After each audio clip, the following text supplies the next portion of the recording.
내 나중 행위가 어때야 할 것인가 교회 말씀을 나누도록 하겠습니다. 처음보다 더 나아지고 있는 것보다 더 좋은 일은 없을 것입니다. 처음보다 어느 것이 더 좋으면 더 좋은 거예요? 나중이 더 좋으면 좋은 거죠. 처음에는 좀 족하지 못했고 미흡한 점이 있었지만 나중에 더 좋아진다면 그것처럼 좋은 것은 없을 것입니다. 우리 자녀들이 자라갈 때 과정을 생각해 보면 처음에는 공부하는 그 학습 능력이 좀 떨어졌는데 나중에는 잘 따라가면 부모님 마음이 흡족해요? 기분 나빠요? 흡족하죠. 왜냐하면 점점 아이가 학습 능력이 늘어나니까 더 잘하니까 부모의 마음은 더 좋은 거죠. 그리고 사업을 해도 처음에는 잘 안 되다가 나중에 더 잘 되면 어때요? 너무 좋은 거죠. 오늘은 잘 안 됐지만 내일 더 잘 되고 그 다음날 더 잘 되고 그래서 1년 전보다 처음 시작했을 때보다 그리고 몇 년 전보다 더 좋아진다면 그것처럼 좋은 것은 없겠죠. 그래서 처음보다 더 언제가 더 좋아야 될까요? 나중에 더 좋아야 된다는 거죠. 우리의 믿음 또한 처음보다는 나중에 믿음이 더 좋아지는 그런 모습이 되기를 원합니다. 본문은 소아시아 7교회 중에서 4번째 교회로서 두아디라 교회에 대한 말씀입니다. 두아디라 교회 또한 칭찬도 받았고 책망도 받았습니다.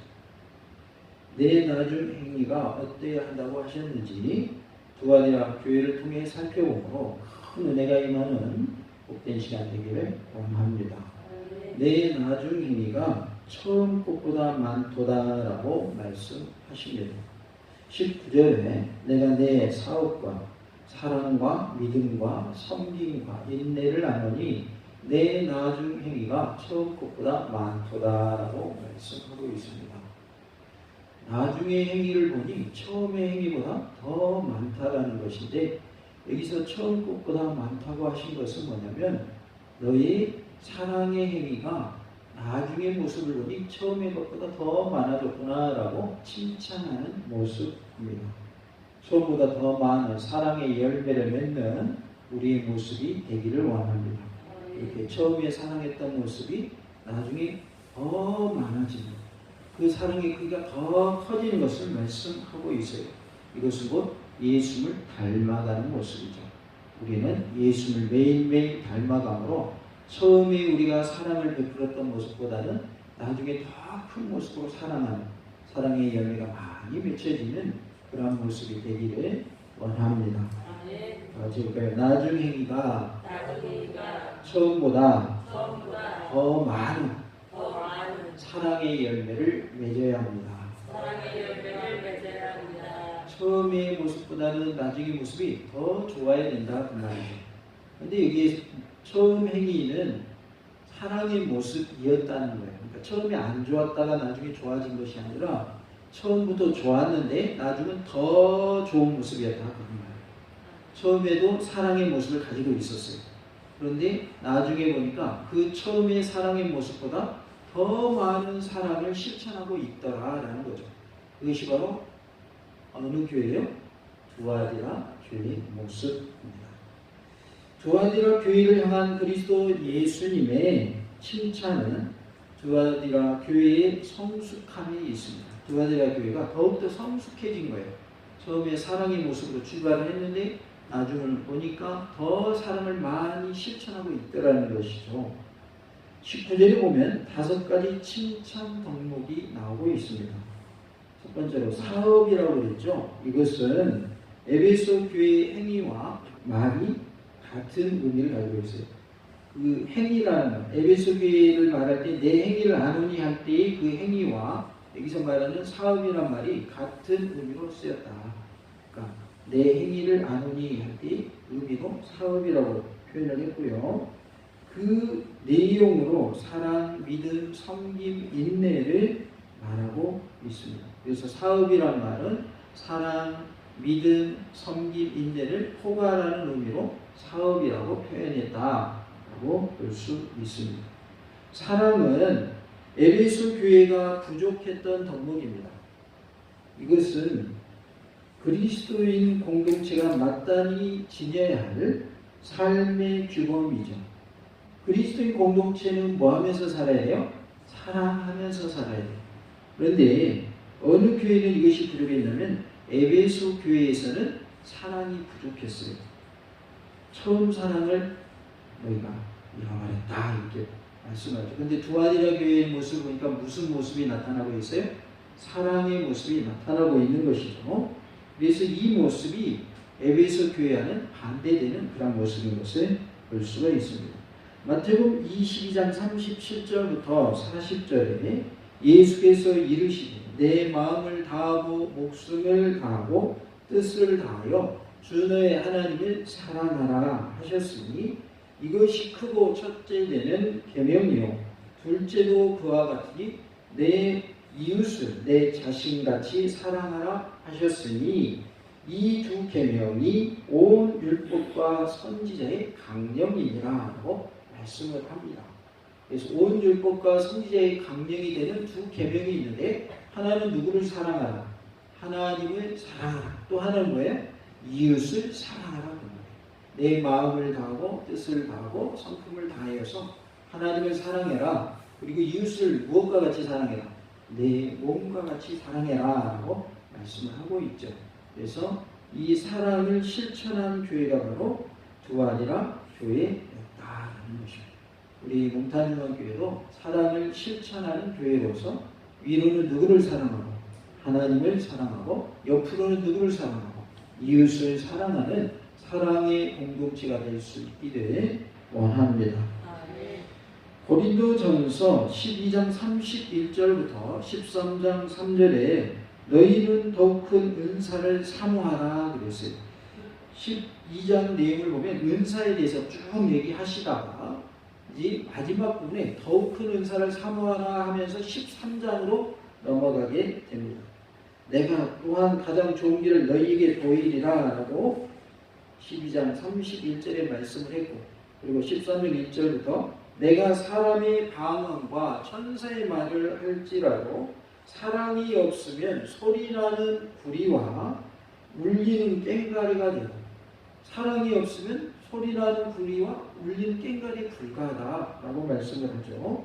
소리가 나는 구리 그리고 울리는 꽹과리 소리가 날까요 안 날까요? 소리가 나죠. 그런데 사랑이 없으면 그것은 아무런 의미가 없다는 거예요.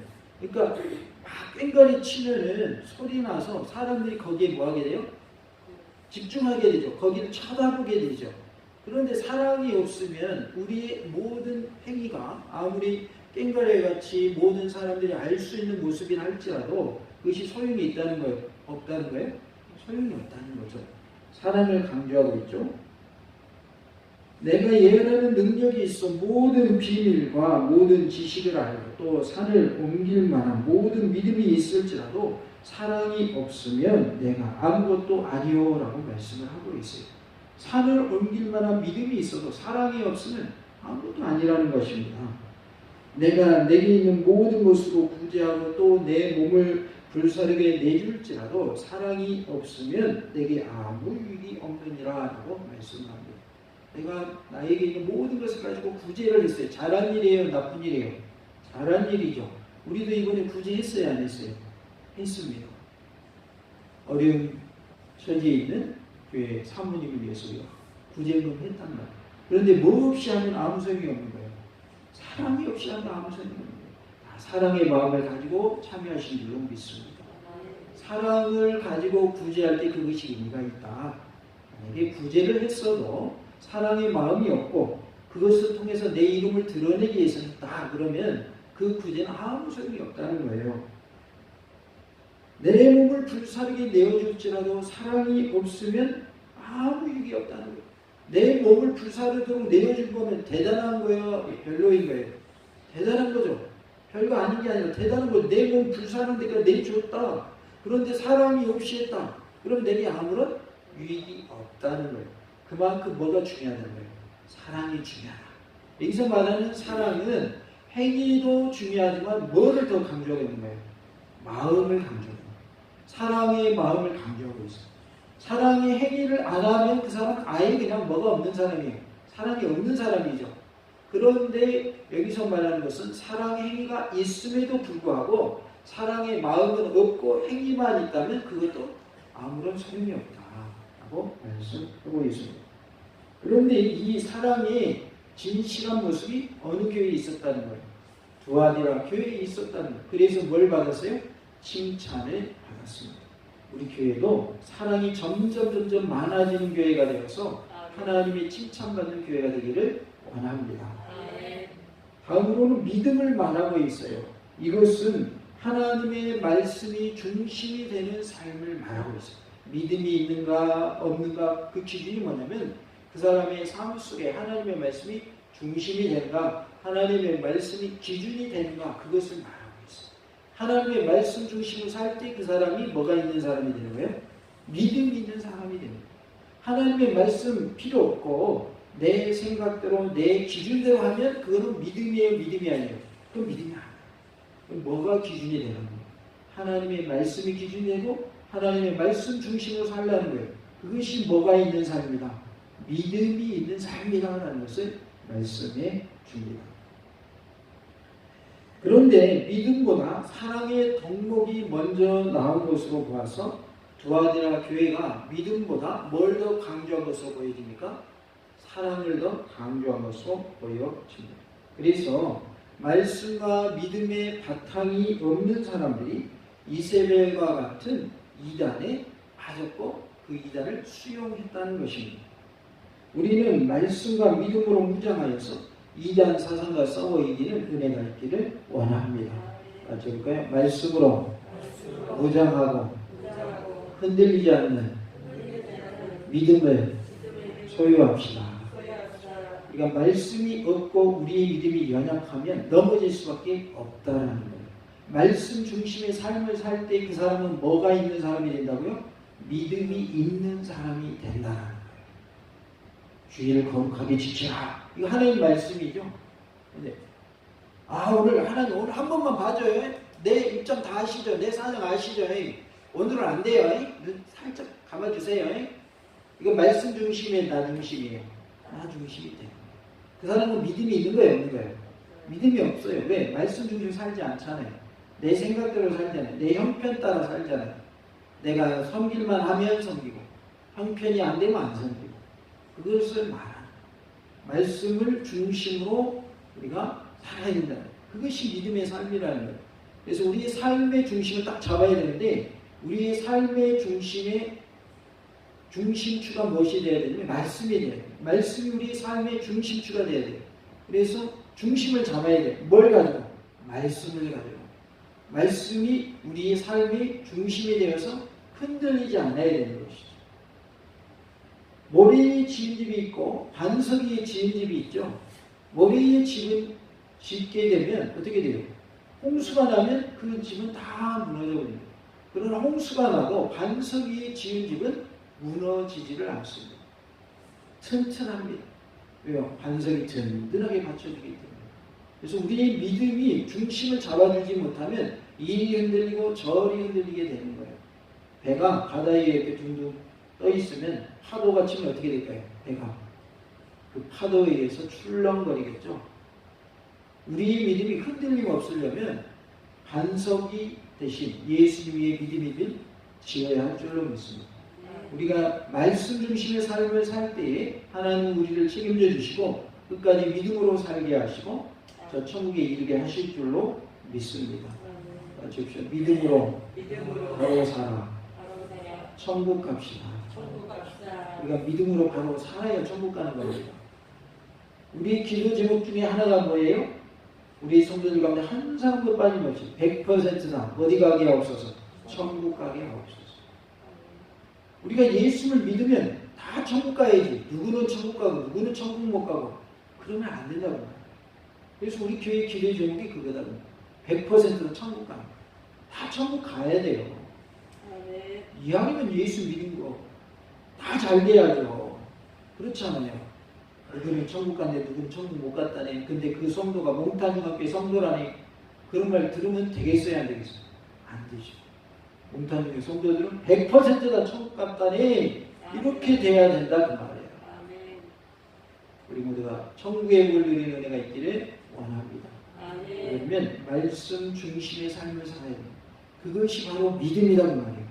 예수를 믿는 믿음, 그것을 우리 믿음이라고 하는데 그것을 다른 표현하면 말씀 중심의 삶을 믿음이라고 한다 그 말이에요. 우리는 누구를 믿습니까? 예수를 믿죠. 예수 나를 위해서 피 흘려주셨고 그 흘리신 피가 내 죄를 사한다. 그러기에 나는 그 예수 믿기만 하면 구원함을 얻는다고 우리가 믿고 있죠. 그것이 우리의 믿음인데 그것 또한 뭐에 기초한 믿음이에요? 말씀에 기초한 믿음이란 말이에요. 그래서 우리가 말씀 중심으로 믿음 생활을 잘함으로 천국의 복을 누리는 우리 모두가 될 수 있기를 간절히 원합니다. 그 다음으로 언급하고 있는 것이 섬김과 인내입니다. 이 섬김과 인내는 사랑의 외적 표현으로서 칭찬받을 만한 훌륭한 덕목입니다. 그래서 사랑이 외적으로는 섬김으로 또 무엇으로 나타나야 된다는 거예요? 인내로 나타나야 된다는 거예요. 고린도 13장에 보면 사랑은 언제나 뭐라고 그래요? 오래 참고 그랬죠. 오래 참는 걸 간단히 한다는 말은 뭐예요? 그게 바로 인내입니다. 그러니까 사랑은 외적으로 어떻게 나타나야 되냐면 섬김으로 나타나요. 섬기는 사람은 지금 뭘 실천하고 있는 것이다? 사랑을 실천하고 있는 것이다. 그리고 참는 것, 인내하는 것도 뭐라는 거예요? 사랑이라고 말해요.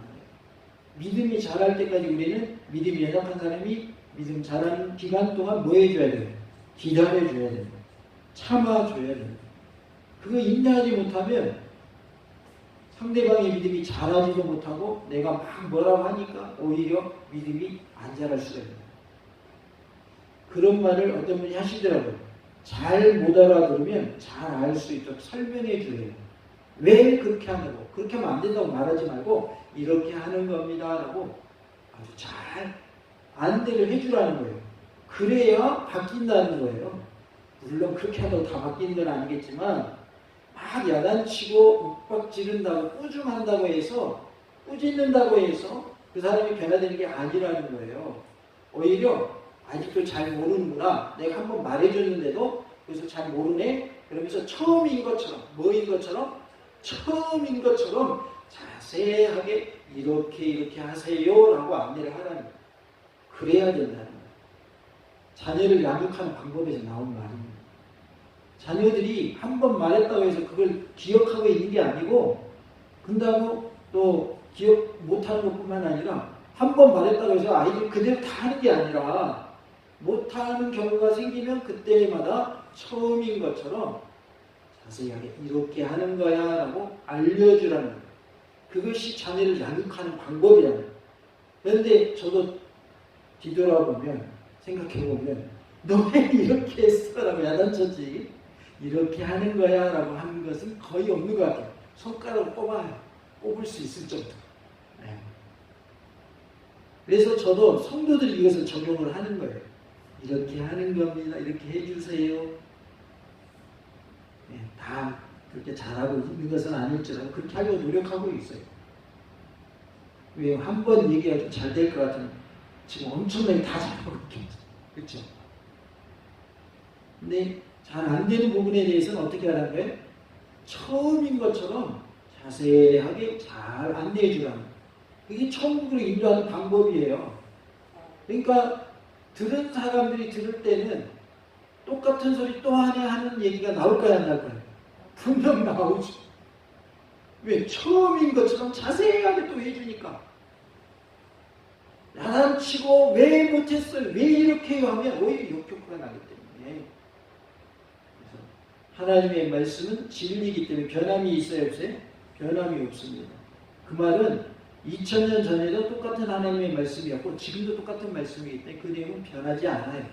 변하는 게 이상한 겁니다. 변하지 않는 게 진리예요. 변하는 것은 다 뭐예요? 진리가 아니에요. 비진리예요. 다 가짜예요. 세상의 과학도 세월이 지남에 따라서 그 내용이 바뀔까요? 안 바뀔까요? 바뀝니다. 왜냐하면 새로운 이론이 나오면 이전의 이론들은 다 폐기가 됩니다. 예전에는 지구가 어떻게 생겼다고 그랬어요? 평평하다고 그랬어요. 이렇게 쫙 넓게 펼쳐져 있다고 그랬어요. 지금은 뭐가 정설이에요? 지구가 둥글다가 정설이에요. 그러면 지구가 둥글다는 거 밝혀졌어요? 인공위성을 통해서도 지구를 찍으면 지구가 둥글어요. 그런데 지금도 지금은 평평합니다 이렇게 말하면 말이 맞아요, 틀려요? 틀리죠. 이렇게 과학이라고 하는 것, 사람들이 말하는 진리라고 하는 것은 새로운 것이 밝혀지면 이전 것은 다 폐기가 됩니다. 그런데 하나님의 말씀 원래부터 진리고 진짜이고 참이기 때문에 변화가 있다 없다? 변화가 없다고 말해요. 그러니까 하나님의 말씀 가지고 얘기할 때에 똑같은 말 할 수밖에 없는 거예요. 왜? 처음부터 끝까지 다 진리이기 때문에.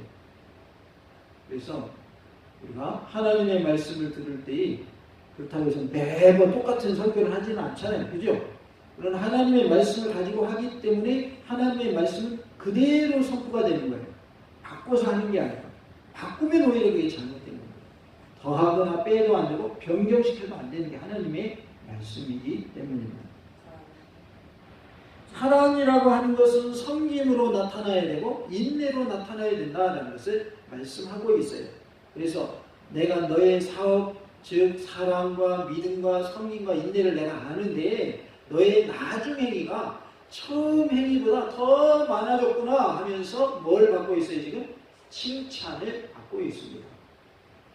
내 나중 행위가 처음 것보다 많도다라고 식구들의 말씀을 합니다. 이것은 에베소 교회와는 정반대되는 현상입니다. 두아디라 교회의 신앙 상태가 현저하게 진구하고 있음을 시사해 주고 있습니다. 에베소 교회와는 정반대의 모습을 보여주고 있습니다. 4절에 그러나 너를 책망할 것이 있나니 너의 처음 사랑을 버렸느냐. 이건 어느 교회를 향한 말씀이었어요? 에베소 교회를 향한 말씀이었어요. 너는 처음 행위를 버렸구나, 처음 사랑을 버렸구나라고 책망을 받았죠. 그런데 지금 두아디라 교회는 처음에도 너희들이 사랑하더니 지금도 열심히 사랑을 하고 있고 그 사랑하는 것이 더 많아졌구나라고 칭찬을 받는 모습을 보게 됩니다. 에베소 교회가 믿는 도리를 강조하다가 사랑을 잃어버렸으나 두아디라 교회는 사랑이 식지 않았고 계속해서 그 사랑의 사업이 처음보다 더 많아졌음을 말씀하고 있습니다. 그래서 에베소 교회와 두아디라 교회는 서로 비교가 되고 있습니다. 두아디라 교회 사제에게 편지하라라고 18절에 말씀을 합니다. 두아디라의 옛 이름은 펠로피아 혹은 유히피아라고 하며 현재는 아키살이라고 불리고 있습니다. 이곳은 버가모와 서머나의 중간 지점에 있으며 공업도시로 유명한 곳이 바로 이 두아디라 교회입니다. 주전 190년경 로마의 식민지가 되었고 태양신 아폴로와 아데미 그리고 삼바다 등의 신전이 있었으며 공업이 발달하게 된 동업조합이 유명합니다. 그러니까 조합이 있었는데 동업조합이라는 것이 있어서 그것을 통해서 공업이 발달한 곳이 바로 두아디라라는 곳입니다. 빌립보에서 개종한 자주장사 루디아가 두아디라 출신의 부인입니다. 그러니까 두아디라의 출신으로서 사도행전에 보면 루디아가 나오고 있어요.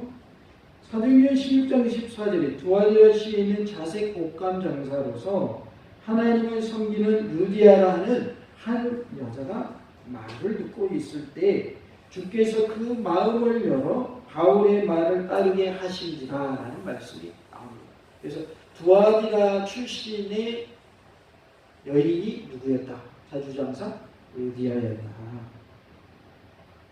한편 두아디라 교회가 어떻게 설립되었는지 정확하게 알 수 없으나 바울이 에베소에 머물 때에 전도하였거나 루디아가 전달하여서 세워졌을 것으로 추측되어집니다.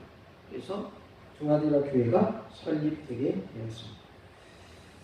18절에 보니까 그 눈이 불꽃 같고 그 발이 빛난 주석과 같은 하나님의 아들이 이르시되라고 말씀을 하고 있어요. 눈이 불꽃 같고 그 다음에 발이 뭐가 같아요? 빛난 주석 같다. 그 눈이 불꽃 같고 그 발이 빛난 주석과 같다라고 하신 것은 바로 그리스도 예수님의 모습을 말하고 있어요.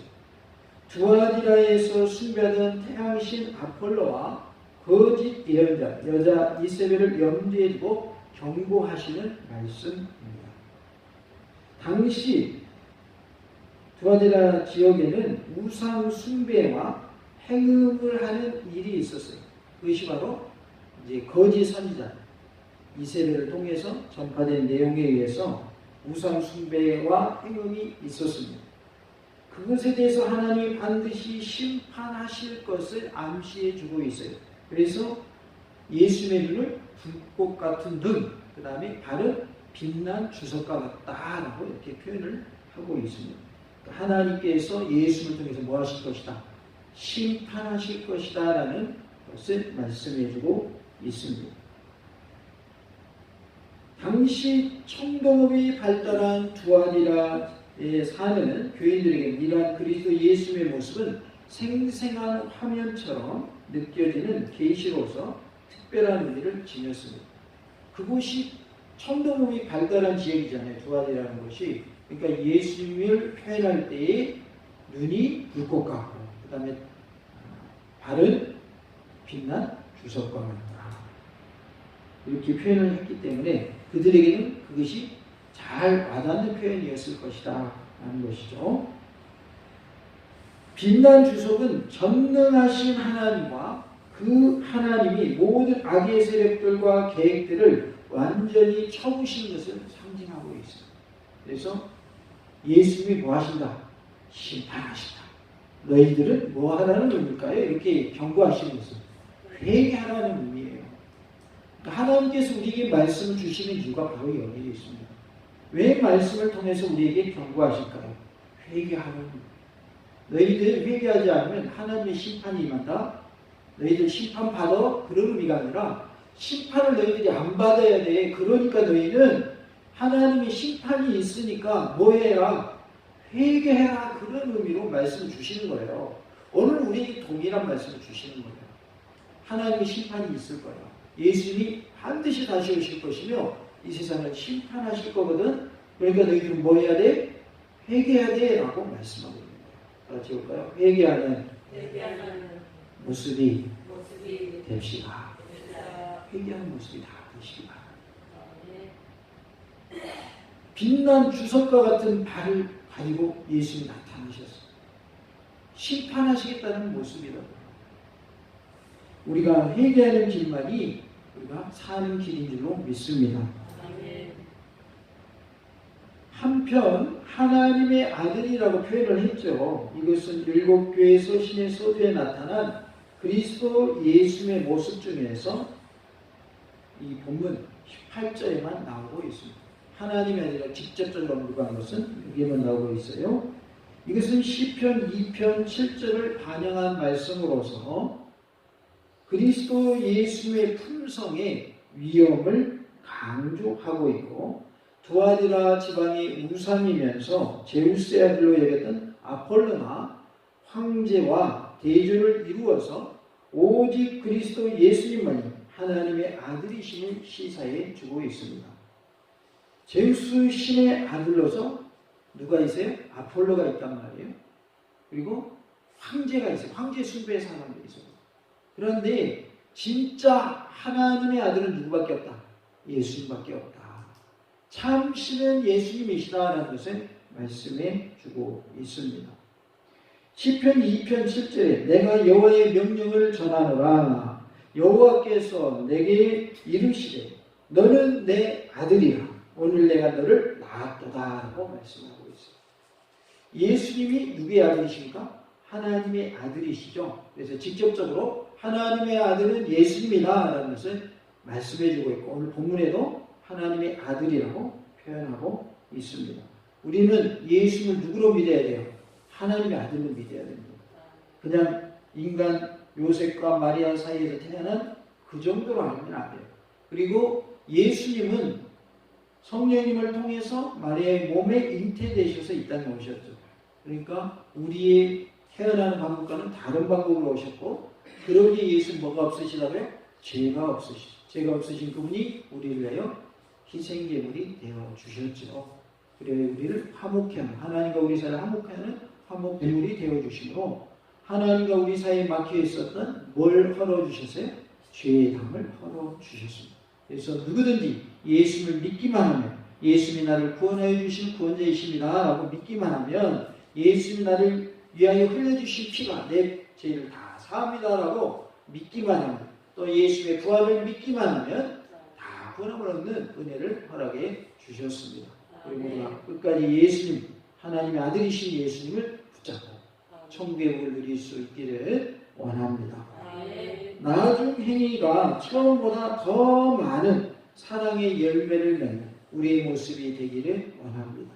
그래서 처음에도 사랑으로 시작하고 나중에는 더 많은 사랑의 모습으로 살고 말씀을 중심으로 한 삶이 되어서 믿음으로 살아서 우리 모두가 하나님 앞에 갔을 때 너의 나중 행위가 더 많았던 너는 처음에 사랑으로 시작했는데 나중에는 더 많은 사랑의 열매를 맺었구나 라고 칭찬받는 우리 모두가 될 수 있기를 간절히 원합니다.